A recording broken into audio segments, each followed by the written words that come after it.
Sa projektom smo se prijavili da budemo prvi organska kozmetika u Srbiji.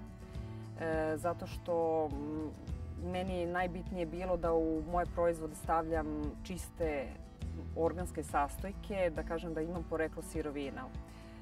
Dovelo me dotle zato što sam u ovom vremenu istraživanja, kad smo možda započeli sve to, videli da nemamo prava etarska ulja.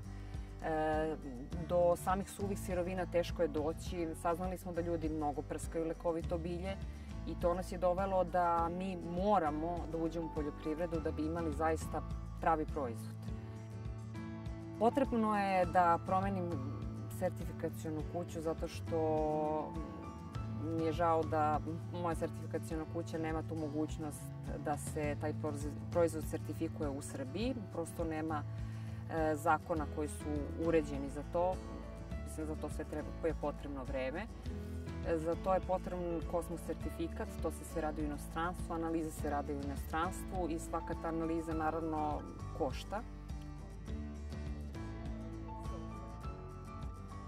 Za naše proizvode je ključno to da mi nudimo organske sastojke, odnosno organsko lekovito bilje koje uzgajamo na našoj parceli, gde ljudima pokazujemo kako radimo, kako uzgajamo to lekovito bilje i kako ih u našoj laboratoriji pripremamo lekovitu kozmetiku.